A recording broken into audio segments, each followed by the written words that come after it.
Hello everyone दिनैनि गोदान मोनसे भिडिअनि गेजेरजों नोंथांमोनखौ गासैखौबो बरायग्रोनानै लाग्रोनाय थानाय लोगोफोर लोगोफोर नोंथांमोनाथ' भिडिअनि टाइटेल आरो थाम्बनेलफोराव नायनानै एसेबाबो हमनो हाखादों दिनैनि भिडिअआ मानि सोमोन्दै जागोन।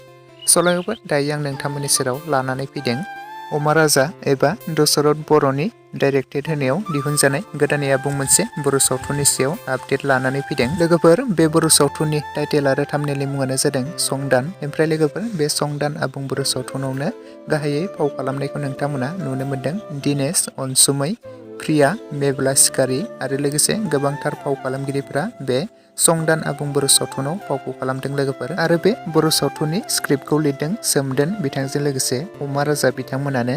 लोगोफोर बे संदान आबुं बर' सावथुनखौथ' नोंथांमोना गोबाङानो एपिसड 1 निफ्राय लानानै एपिसड 2 सिम नायखाबायमोन आरो नुखाबायमोन। आरो नोंथांमोना गोबाङानो बगाजुलि कमेडियान इउटुब चेनेलनि गेजेरजों एपिसड 1 आरो एपिसड 2 खौ नायखाबायमोन। आरो लोगोफोर नोंथांमोना बेनि एपिसड 3 खौ गोबाङानो नायनो होननानै नेनानै दंमोन आरो जोबोरैनो एक्साइटेड जाना दंमोन।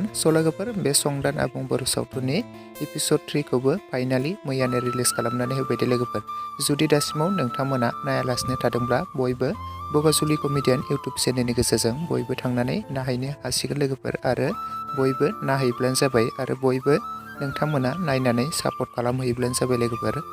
लोगोफोर आरो सोर नोंथांमोना नायनानै माबोरै मोन्दों कमेन्ट सेक्सननि गेजेरजों लिरना फोरमायहरदो लोगोफोर। ओमफ्राय लोगोफोर आरो नोंथांमोना बेनि एपिसड 4 खौ नायनो थाखाय दायो जोबोरैनो एक्साइटेड जाबाय नामा? जुदि नोंथांमोना बेनि एपिसड 4 खौ जोबोरैनो नायनो थाखाय एक्साइटेड जाबायब्ला कमेन्ट सेक्सननि गेजेरजों थाबैनो लिरना फोरमायहरदो लोगोफोर।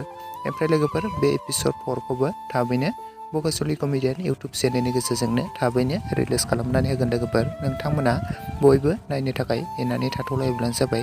लोगोफोर लोगोसे नै दासिमनि सुंद' आपडेट भिडिअ बेखिनियावनो। भिडिअखौ नायनानै जुदि नोंथांमोना एसेब्लाबो मोजां मोनदोंब्ला लाइक शेयार एन्ड कमेन्ट्स खालामना होयोब्लानो जाबाय। आरो लोगोसे चेनेलाव गोदानै फैदोंब्ला साबस्क्राइब खालामनानै खाथिनि बेल आइकनखौबो अल प्रेस खालामना लायोब्लानो जाबाय लोगोफोर। जाहाथे नोंथांमोना बेफोरबायदिनो माखासे गोदान बर' सावथुनफोरनि आरो मिउजिक भिडिअफोरनि शर्ट मुभिफोरनि आपडेटखौ आंनि बे चेनेलाव मोनथिनो मोनबाय थायो।